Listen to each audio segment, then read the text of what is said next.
Anybody in the audience like to speak? Sure? Forever hold your peace.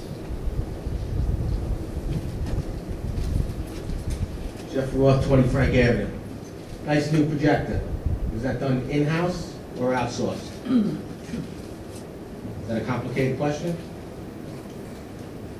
It was done in-house. Very good. Glad to hear that. When you changed around the seating in this room, what year was that? Around 2015, I believe it was? So that this way it was better able to view the presentation, and at the same time corrected the sound system so people could properly hear. What was that, 2015?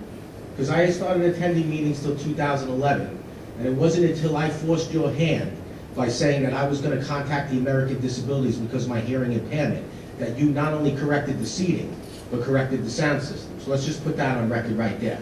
And don't believe me, there's more great recordings to come, especially released out of the archives. There's an ongoing theme throughout many districts of waste and mismanagement.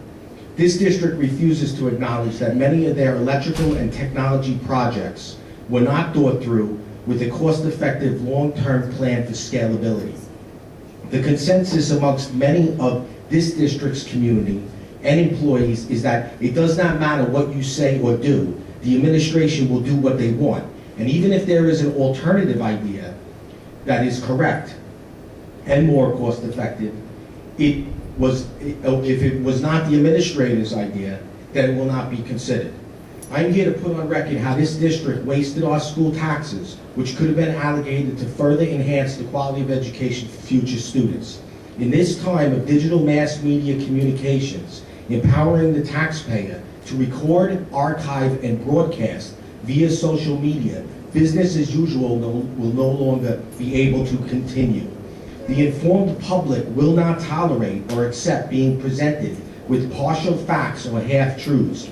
There will be no more excuses. In the past, the attempt to discredit and silence my speech was an abuse of power for the fear I was creating doubt, questioning the district's transparency. The overreaction of the administration and the previous Board of Education was an attempt to distort the record while discrediting my educated and credible observations. For over a decade, I would ask legitimate questions which were not answered and raise concerns which were ignored even though time proved me correct. The district has in the past withheld information from the public, and this dishonesty concerns a number of community members to question all future projects.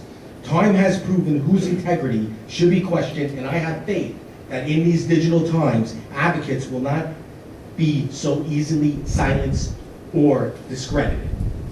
Second set. Thank you, Mr. Roth.